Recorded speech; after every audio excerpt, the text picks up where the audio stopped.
right, well, welcome everyone. I'm Janice Kleins. I'll be your host today for today's AOE webinar, Antitrust Refresher. Our presenter today is Andrew Cleaborn. Andrew is an experienced antitrust attorney and counselor who has regularly advised clients regarding compliance with antitrust and competition laws, including providing advice to trade associations regarding policies and practices so as to maintain proper adherence to the antitrust laws. Mr. Cleaborn is currently retired, but still maintains an active practice consulting with clients regarding antitrust compliance. Please keep in mind that this webinar is being recorded and will be posted on our microsite, aoeteamwebinars.com, in 2 days, and we will also email you out a copy of this as well. Please feel free to ask any questions in the chat, and Mr. Cleaborn will do his best to answer them. All right, I will turn it over to Andrew.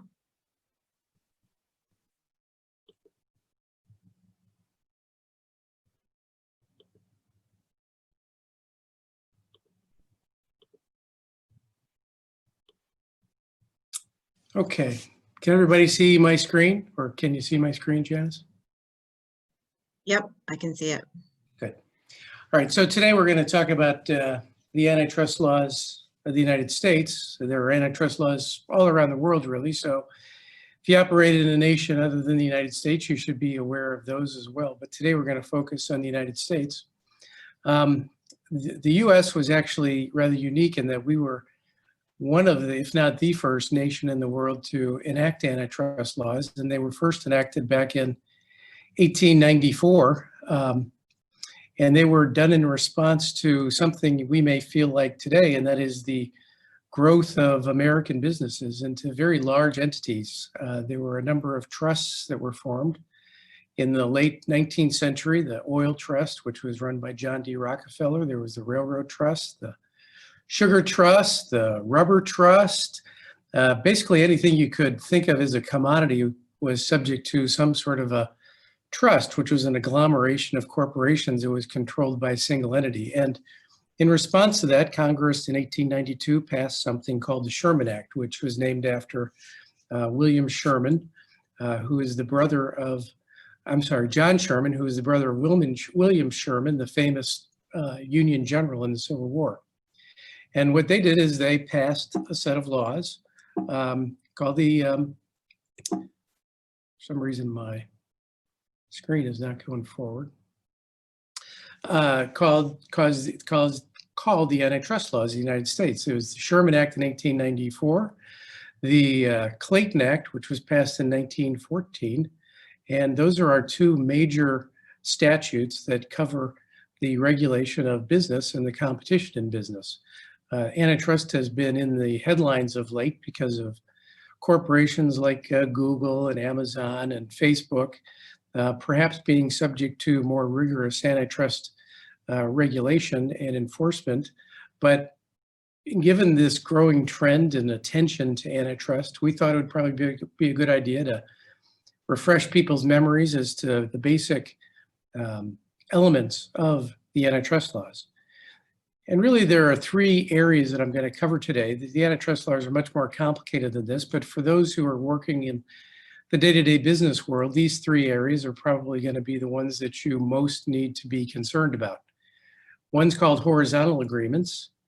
Those are agreements between competitors. So if you're two retailers or two manufacturers, you operate in what in antitrust parlance is known as the horizontal. That is, you are on the same level of distribution. So it's called a horizontal agreement.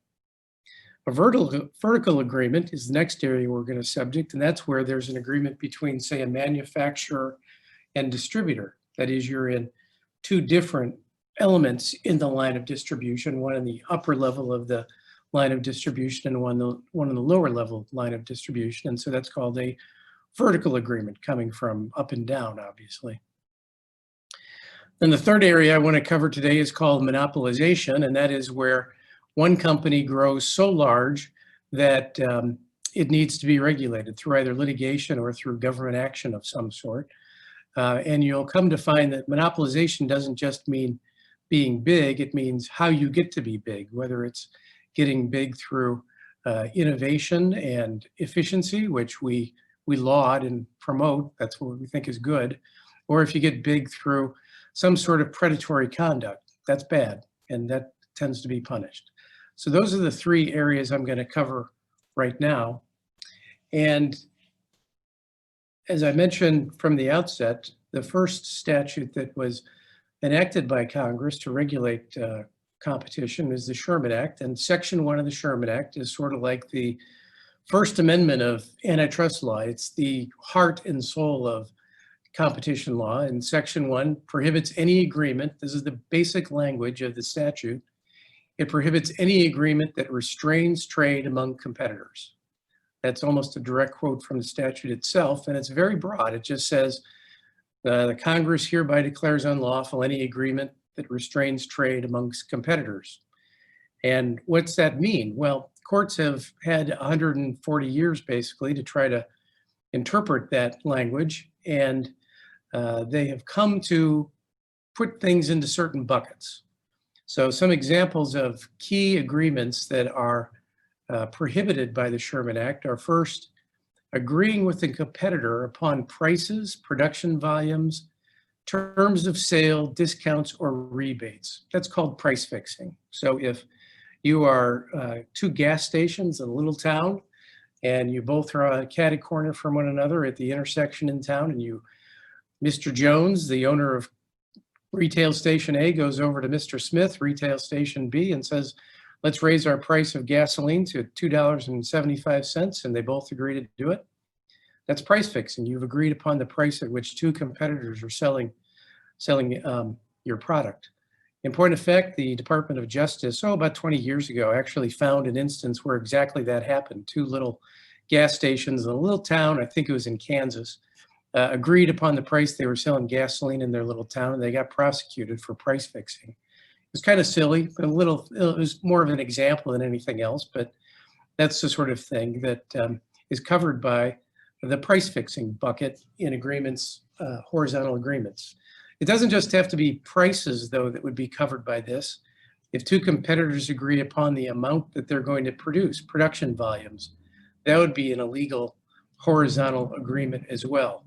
And the reason why production volumes are so important is because anybody who knows basic economics is supply and demand. If you restrict the supply of something, the price of it goes up. And so if two competitors restrict their output, then you end up with higher prices, depending upon the market shares and the like. But even still, this is considered a per se unlawful offense for one to agree upon the production volume. Terms of sale is another element that would be considered price fixing. So if you both agreed upon what the payment terms would be, how many days, or what sort of return policy there would be, that would be covered by price fixing too. And then discounts or rebates are the same sort of logic. They are per se unlawful. There's no defense to these things. If you get caught agreeing with a competitor upon any of these terms or prices or production volumes, then you can't say, well, I'm such a small part of the marketplace that it doesn't make any difference. Together, me and my competitor who agreed upon the price for gasoline in Kansas, we only constitute 0.1% of all gasoline sales in Kansas, and we couldn't affect the price because a motorist could go down the road and buy his gasoline someplace else at a lower price. Doesn't matter. That's not a defense under the antitrust laws. It's the agreement itself that's the offense, and it doesn't matter whether you have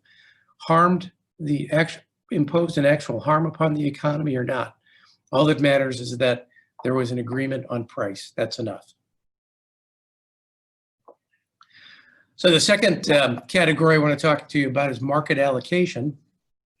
And that's where two or more competitors agree to allocate territories, customers, or markets. So that would be if there's company A and they agree to take all sales west of the Mississippi, and company B takes all sales east of the Mississippi. That would be a territorial allocation.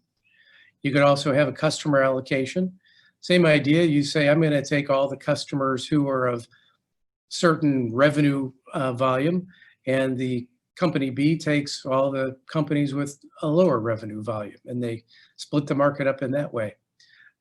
Markets is the same way. We're going to take a particular end user and divide them up by particular end users. I do a lot of work in the cement and ready mix industry. And so you could say, if you're a cement company, we're going to divide it up between, I'll take all the ready mix companies in this geography, and you take all the home builders in this geography, or highway builders in this geography.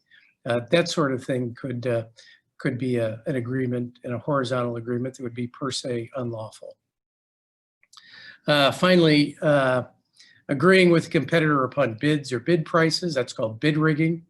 You know, that's where two competitors get together and there's an auction coming up, or a bid letting that's going to come up, and they get together and they agree in advance upon what the bid's going to be. And they say, okay, for this one, I'm going to bid X dollars and you bid Y dollars, which will be 10% higher.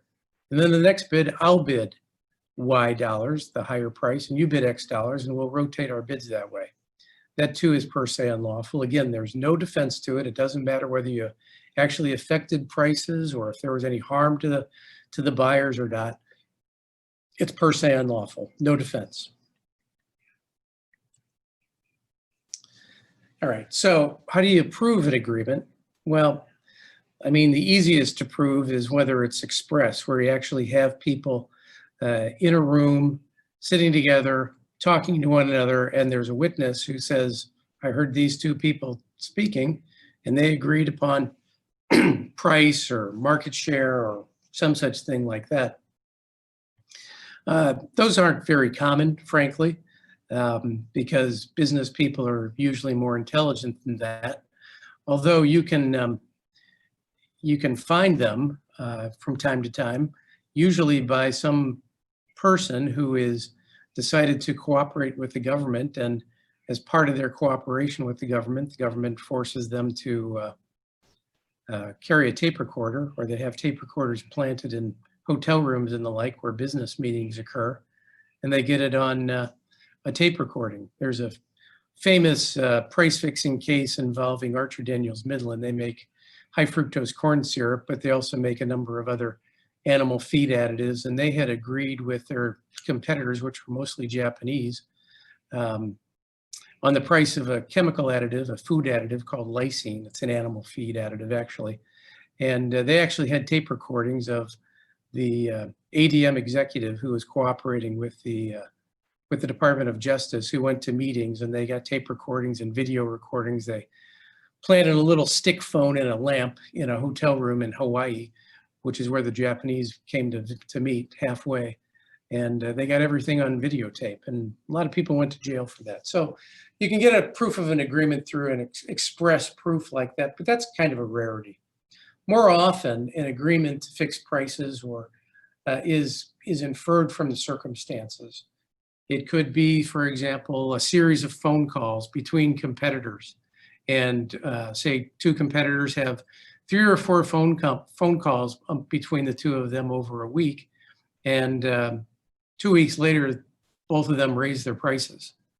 Well, you might be able to infer from that they had agreed upon the price at which they were going to sell their goods or services.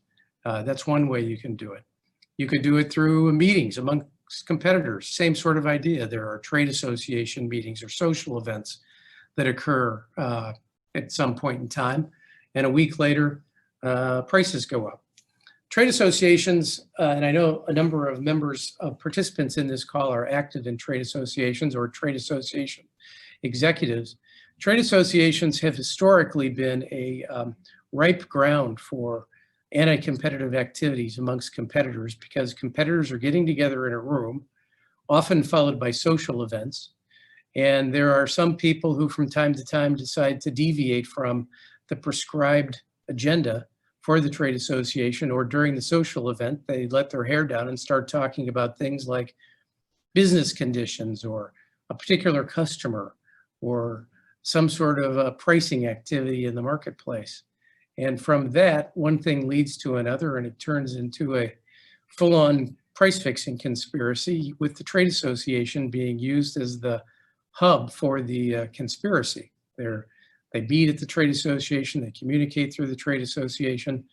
So a lot of my work, or not a lot, but some of my work involves just monitoring trade association activities to make sure that those sort of activities, somebody doesn't get offside essentially during the trade association meeting, and that we stay compliant with the antitrust laws, and that we read a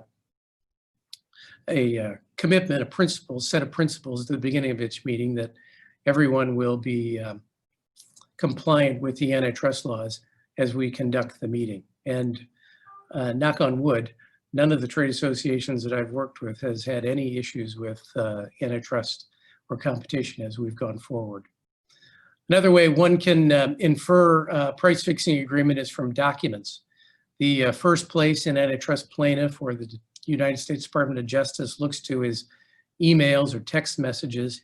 And, you know, sometimes people get sloppy in their emails and they say, we're going to take a price increase for such and such product, and we're doing this because competitor A just raised their prices too. That may be perfectly harmless. It may be that you've just observed that in the marketplace, and so because your competitor is raising price, you decide to raise price too. That's perfectly lawful to do that. That's called parallel pricing. And as long as there's no communication or plus factors that indicate some level of coordination between the competitors, that's fine. But having a document like that can raise questions by the DOJ or by a private plaintiff who can say, well, gosh, now I need to take your deposition to find out what was occurring when when you decided to write this email, and figure out whether there was anything unlawful going on here. So just because you don't sit down with your competitor and say, we're going to both charge price X, doesn't mean there's not an antitrust conspiracy that could be proven in court. The fact is that antitrust plaintiffs and the DOJ frequently rely upon inferences from circumstances to establish the existence of an agreement. So be careful in what you write and what you do so that those inferences can't be drawn. Okay, information exchanges, trade associations. As I said, I understand trade associations are a topic of some importance to this group, and so one area that trade associations often operate is in information exchanges. They collect, for example, shipment data for members of a trade association, and they publish it to members to see that product widget is their shipments this month are up 10%, or their capacity is up by 5%, things like that. And it's legitimate for a trade association to collect and publish that kind of industry-wide information regarding industry activities. So you can do it on an industry-wide basis. What you can't do is publish information on a firm-specific basis. So if there were a trade association that had 10 members, it is unwise, imprudent for each member company's shipment data to be published, because that can provide too much information about industry dynamics and who's shipping what and how much they're shipping, so that you can, a competitor may be able to figure out industry activities more easily and thereby figure out where pricing is heading. So for that reason, firm particular information is not made available, or should not be made available, by trade associations. However, on an industry-wide basis, shipments can be, industry capacity can be, production volumes can be, if done on a historical basis. However, exchange of data can violate the antitrust laws where it amounts to an agreement to reduce competition.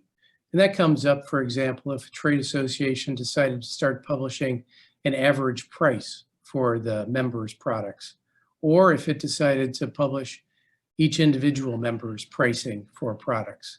That would probably lead to an inference that there was collusion amongst the members of the trade association, and that the trade association was being used as a conduit for price fixing agreement. Another category that trade associations should not engage in the exchange of information, that would be production plans and activities. So it shouldn't be forecasting member firm production activities or member firm capacity activities. Now, it might forecast demand going forward, saying we believe there's going to be this much demand for, say, cement in the upcoming year. What it shouldn't be doing, though, is saying we're forecasting that member companies will increase supply by this much coming up in the upcoming year or upcoming period. And then finally, customer bids and activities. Shouldn't be any trade association activity with respect to particular customer activities. Horizontal agreements, as I've said, are the most serious of antitrust offenses. They are prosecuted as crimes, which means you can go to jail for them. The Department of Justice Antitrust Division, which is the primary agency responsible for enforcing the antitrust laws, uses every trick they have in the book for enforcing the antitrust laws. They use wiretaps, they use grand juries and grand jury subpoenas, they have search warrants, they use informants, and if they believe that the activity spans the world or outside of the United States, they will seek foreign government assistance requests too, which means just because you're fixing prices in, say, Switzerland, even though everybody thinks the Swiss have this great secrecy regime, if you're fixing prices in Switzerland, Switzerland will cooperate with the United States and will provide them with information that will assist the DOJ in being able to prove the existence of a price fixing agreement. This is the kind of stuff you just want to stay away from unless you want to go to jail and have an orange suit. The jail term is up to 10 years. And for corporations, the fine can be up to $100 million. And for individuals, the fine can be up to $10 million. There's a complicated formula that they use for calculating fines in the antitrust arena, but suffice it to say that they can get pretty substantial. $10 to $100 million is a pretty darn big fine for a corporation or for an individual. And then going to jail for 10 years is not something anybody really would relish, I think. Another form of a horizontal agreement is a group boycott, and it's a place where trade associations can also be used as a mechanism for establishing a group boycott. You may ask, well, what is a group boycott? Well, it's really where a group of competitors get together and reach an agreement where they refuse to deal with another firm or another competitor, and they do that for the purposes of reducing competition. An example of that would be if a group of competitors agreed not to deal with a particular customer or a supplier. And again, I'll go back to the ready-mix business. If a bunch of ready-mix companies decided to get together and they said, we're not going to buy cement from cement company A, then that would be a group boycott.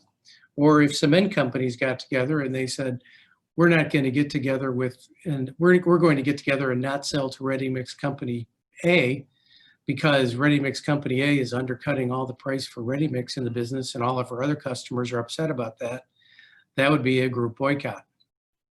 There's an interesting case, the Toys R Us case.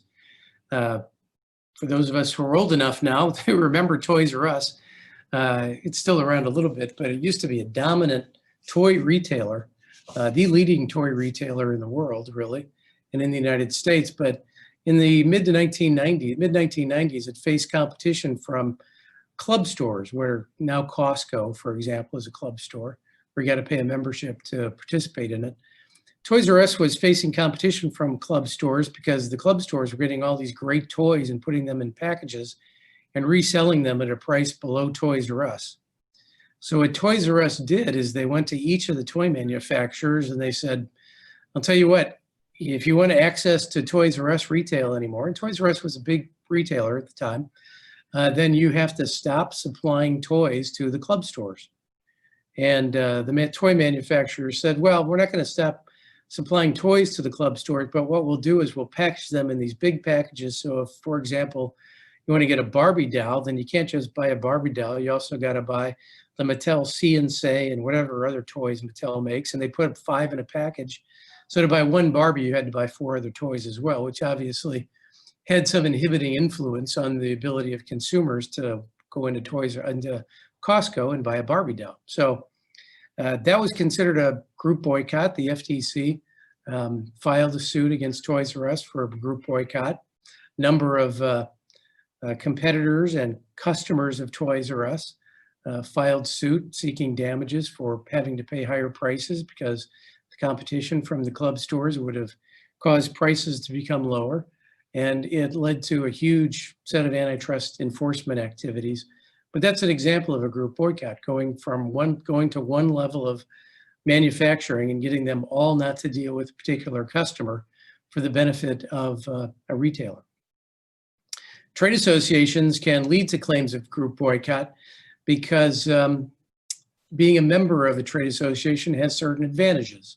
And if members of a trade association get together and they say, we're going to deny access to a competitor to the trade association in order to inhibit that firm's ability to compete effectively, then that can lead to a claim of group boycott. It usually doesn't come up from things like shipment data or that sort of advantage. More often it comes from trade associations that have the ability to sanction something. So they have standards, for example, that say this complies with X company, with X association's standards and practices, and so it meets our quality standards. Or this comes up in the semiconductor in the tech industry a lot. There's trade associations that set technological standards. This is actually in the cement industry too, where they have standards for the quality of particular cements and concretes. A number of industries have these sort of associations, industry associations that set standards for goods and services. If the association is being used to block out a competitor from bringing in a new product to market by manipulating the standards, that can be considered a group boycott and may be actionable under the antitrust laws. And it's probably, that standards and practices is probably one of the areas where trade associations, industry associations are most prone to activities that can get them into antitrust issues, other than, of course, if the trade association is being used for some sort of a price fixing activity. But the second area where these issues can arise is in group boycotts. So I thought I'd bring that to your attention today. Okay, that's horizontal agreements. What I want to talk to you about next is vertical agreements. As I mentioned, vertical agreements are those that are between a supplier and its distributors or customers regarding competitive activities. One example of this is vertical price fixing, where a supplier agrees with a customer on the price that a customer resells its product. This is used to be per se unlawful. You never used to be able to do this under the antitrust laws, but about 15 years ago, the law changed, and it is now evaluated on a case-by-case basis, so that it depends upon whether the vertical price fixing actually has an adverse effect on competition. Most of the time, vertical price fixing that's accompanied by some sort of good business justification for it is not going to be considered unlawful under the antitrust laws. This most often comes up where you have to field a sales force to sell the product, and customers have to come in, talk to the salesperson, and learn about the product. But then the retailer isn't rewarded because the customer just goes online and buys the product online for 10% less than the retail store sells it because they've got to pay for a salesperson. So what manufacturers do to prevent that, what's called free riding, is they say, well, we're going to say that no matter where it's sold, it's got to be sold for X dollars, so that those firms that provide me with the salesperson who actually makes the effort to sell the product gets compensated for making that effort. And people like Amazon aren't able to come in and take the sale away just because they don't have that sort of cost that that's imposed upon them. So that's the primary justification for vertical pricing. There's some other things too, like customer image, the image of a product. You don't want to see your product sold at a down and dirty price because it gives the image of being less quality than it needs to be. one of the firms that is probably most high profile in engaging in vertical price fixing is Apple. Apple, if you go to buy an Apple computer somewhere, you'll always see that it's generally the same price. It's very unusual for you to be able to find an Apple computer that varies from the price that you'll find on the Apple website. And that's because they do have vertical agreements with retailers and their sellers of their product to make sure that the price of the product is maintained at a certain level. And they do that because they want to maintain the image of Apple as a very high quality product that doesn't just use the cheapest components, or it has certain images to being an Apple computer. There are other types of vertical restraints that are called non-price restraints. Examples of that are exclusive customer or territory limits. So if I'm a manufacturer, I may set up a distributor in the state of Ohio and say, you're going to be my exclusive distributor for the state of Ohio. That's perfectly legitimate. Or you could say, you're going to be my distributor to certain end users. So if I'm a cement manufacturer, I'm going to say, ready-mix concrete supplier, you can supply all the ready mix for road building, but you can't do it for home building. You could set up that sort of limit too. The legality of these they're generally legal, but they depend upon the competitive effects of the restraint. You want to make sure there's not so little competition in the marketplace that there's really only one supplier there, but they're generally considered to be lawful. It's something that if you encounter this sort of circumstance, that's probably good advice to seek the advice of counsel before entering into it, but you likely won't have too much issues with it. But it's prudent to get the go-ahead from a lawyer before you actually enter into the agreement. So that's vertical agreements. Finally, monopolization. Monopolization is pretty much what you're hearing about right now with respect to Alphabet, Facebook, Amazon perhaps, that they have such a large share of the marketplace that they're able to raise prices or restrict output and adversely affect competition. Now, I will caveat that by saying there's a huge discussion as to whether any of those entities currently satisfy the monopolization standards, and there's litigation on it right now for Alphabet for sure, for Facebook for sure, Amazon not quite yet, but for those two for sure.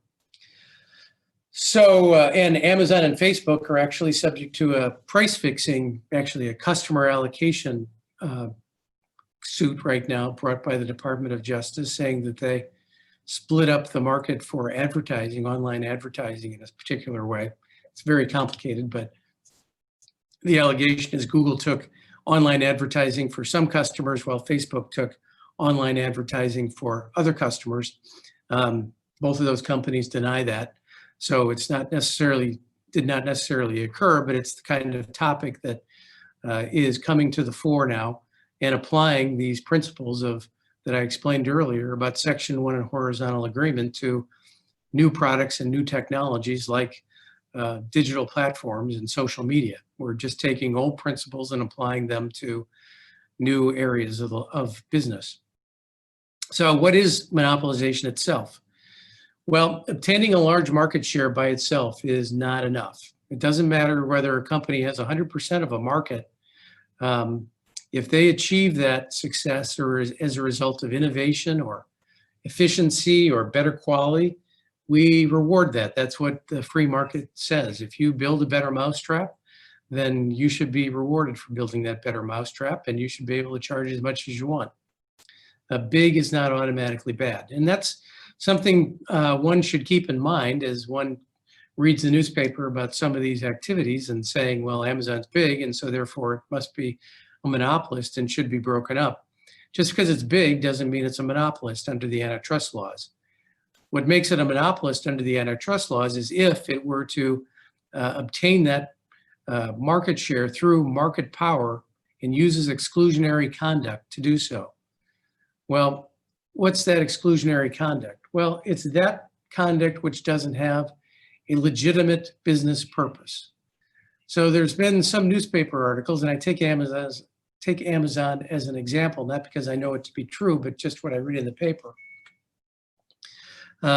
Amazon is being accused of having its marketplace and companies selling products on their marketplace, and Amazon monitors the sales on the marketplace and then sees what the prices are for the product, sees who it's sold to, because they know everybody who buys everything on their marketplace. And then seeing the successful products, comes in with a copycat product and undercuts the price for it and markets their own product. So it puts it at a higher level when in an Amazon search, for example, than the original product that was in the marketplace. Now, whether that's exclusionary conduct or not, will, if it actually exists, will likely one day be the subject of litigation.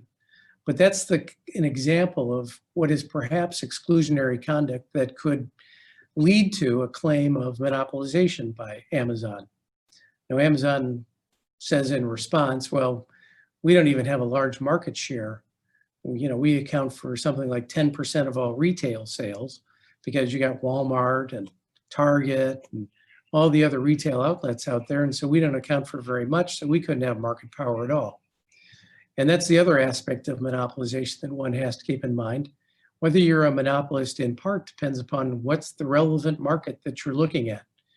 And if you define the Amazon market as all retail, then perhaps Amazon couldn't be considered a monopolist because they don't have market power, because they don't have a big enough market share.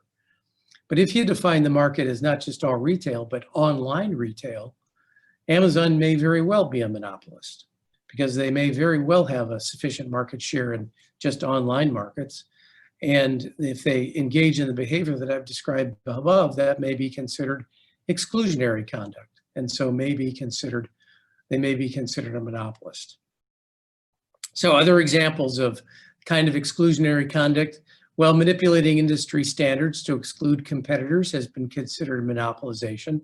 That was, as I mentioned before, those industry trade associations that are set up to set up standards. And if a company who has a dominant market share goes into the industry standard setting organization and manipulates the standards in such a way to exclude competitors, that can be considered monopolization. That's happened primarily in the semiconductor industry lately.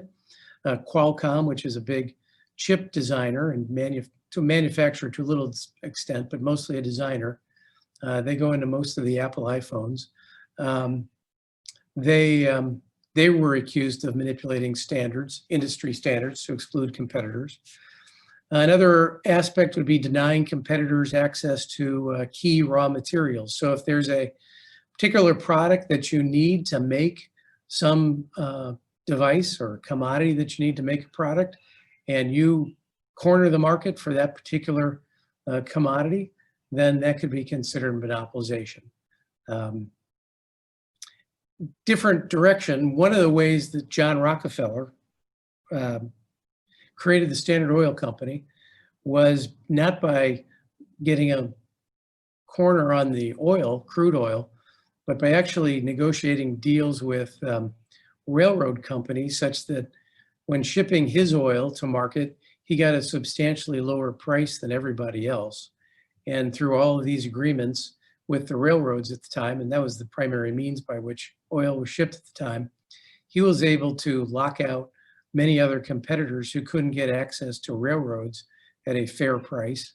And so in so doing, he ended up with a monopoly of the crude oil business in the United States, which ended up being broken up in the early 20th century by Teddy Roosevelt. And, you know, the companies that ended up being formed out of the Standard Oil Company were what today is parts of British Petroleum, parts of ExxonMobil, both of ExxonMobil, Chevron. Today, Chevron was part of Standard Oil Company of Indiana, what used to be Amoco, and one other I'm forgetting here, Atlantic Richfield Company.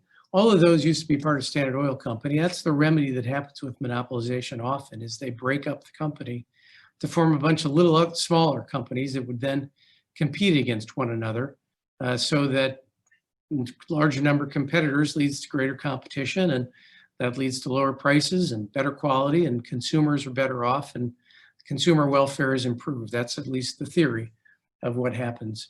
AT&T went through a similar history in the 1980s where they were broken up and all the little baby bells were formed. And today we still have an AT&T, but it's not quite the same as it was 40 years ago.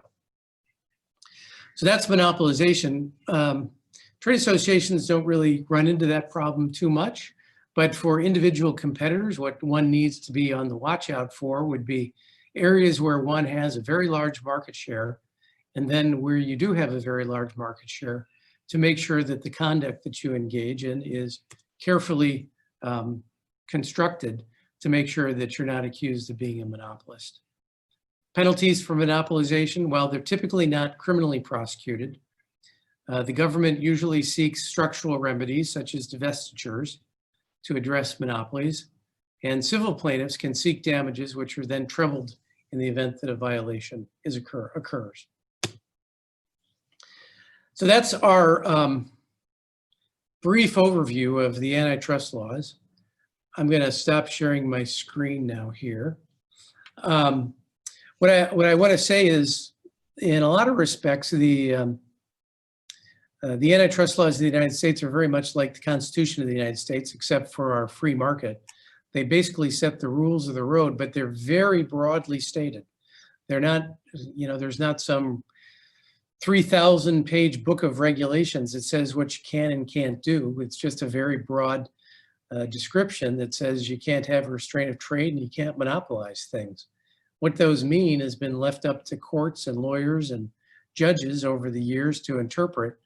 And I can tell you that you can't go wrong by seeking advice if you have any doubt whatsoever about the antitrust laws ahead of time to make sure you don't run into troubles. And I suspect that going forward in the next 20 years or so, as we see larger and larger entities being formed with more and more intrusiveness in our lives, the antitrust laws are going to continue to evolve and play a larger role in our business activities. So again, seeking advice from inside lawyer, or if necessary, your outside counsel, is probably a wise thing to do. And at this point in time, I've got about 15 minutes here, but I'm happy to answer any questions anyone might have at this time about where we stand in the antitrust laws.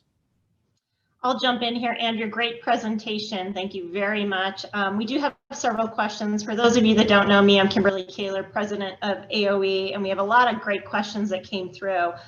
First one, is it necessary to read the entire antitrust statement at the start of a meeting, or can you just state, reminder everyone to follow it? Can you comment on that?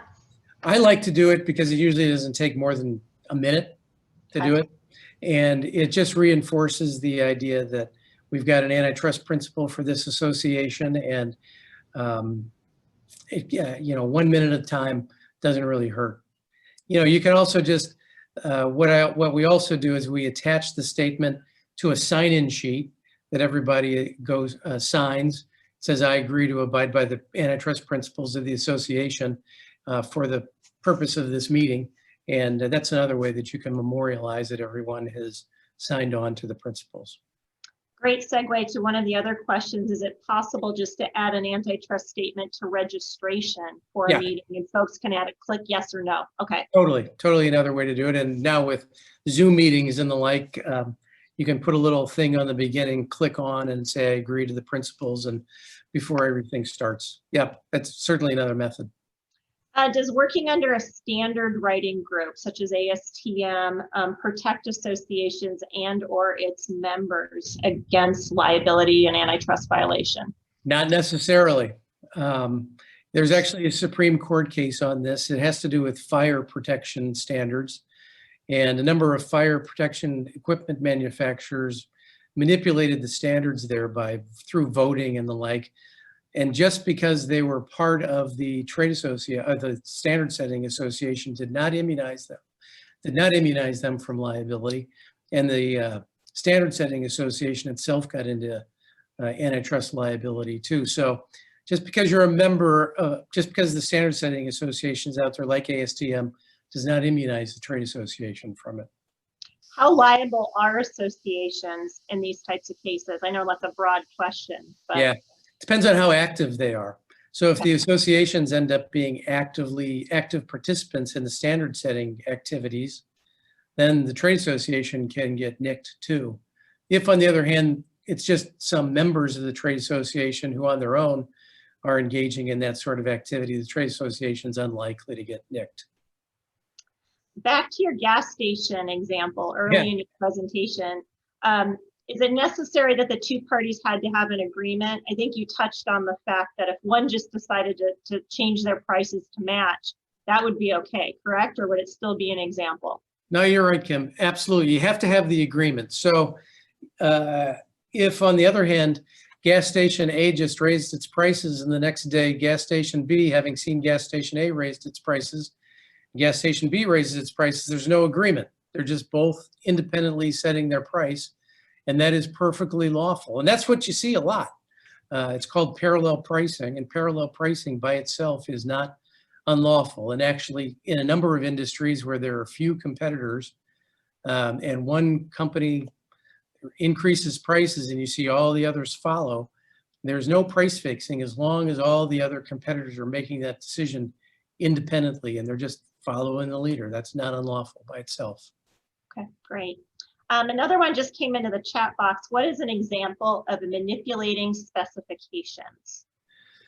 Okay, so most of the time this is very technical. So in the semiconductor industry, if there were a specification for what it's required to have a particular kind of chip, so speed and how you reach that speed of a chip, and there's a technology that you use, then the specification, the standard would be set that says you can only reach that standard through this particular methodology. And some other methodology is not approved by the association, then you've got a specification problem. Even though that other method might be equally effective, the standard has been set so that other method doesn't have the blessing of the trade association. If you're a computer manufacturer and you want blessed chips to use in your computers, you're not going to use those chips, and therefore the other manufacturer is excluded. It really depends a lot on the particulars of the standard being set, but generally it's if somebody is trying to set the standard such that another company's goods are not qualified under that standard and therefore won't be used by customers as a result of not being compliant with it. Okay, fantastic. So if anyone else wants to jump into the chat with any other questions, feel free to do that. Janice, did you have a question that came in before the session that you can pose? I do. Somebody asked a question when they registered. Will a change in administration impact the enforcement level related to this topic? Yeah, it's a question that really comes up with every change in administrations, particularly from one party to another. And I think you'll probably see two things. I do think you'll probably see a greater level of enforcement activity from the Department of Justice, the Antitrust Division. I think they will lend greater scrutiny to social media in particular. I think they're going to look very closely at some of the larger tech firms that are out there and the way that products are brought to market online. I think they're going to look at that a lot. I think for bread and butter cases like price fixing cases and market allocations, they will increase the resources to those. I suspect there will be a greater amount of enforcement, government enforcement, for those kind of activities going forward as well. So enforcement by the administration, I think, will increase. I don't think you're going to see night and day sort of changes. It's not like you need to be under the covers because the Democratic administration is going to go wild with antitrust enforcement. But I think on an incremental basis, you'll see an increased level of activity by the Antitrust Division. I think more just as likely, though, is that I think you'll see Congress probably take on some of these areas and perhaps enact new legislation to take on some of the evolving developments, particularly in social media. And that has more to do, I think, with privacy than anything else, how people use your data for, say, marketing to you, and how companies use data that they derive from online activities for marketing and sales activities. Some may call that privacy. Some may call that the idea of using your information without paying for it. And I suspect one of the discussions you're going to see in the next 5 or 10 years is, Google gets a lot of information from you. Facebook gets a lot of information from you just through your browsing activities. And they make a lot of money off of the fact that they have information about you. And I know they're thinking about this in the EU, is Google and Facebook and companies, Amazon, like that, should actually have to pay you for getting that information. And so every time you use Google, you'd get a few pennies or something, and over a year it would add up to a substantial amount of money for them to pay you. Now, whether that would affect competition or not, interesting question, but it's whether marketplace is being actively monitored and operating. That's the sort of area where I think we can look forward to some developments going forward in the next 5 to 10 years. Fantastic. Well, we don't have any other questions that are coming in. A nice segue with Google. I will do a little pitch for our February webinar session. You'll all get information on it soon. But we're going to tackle the question with search engine optimization. I'm going to sit down with a website partner we've worked with for about 15 years.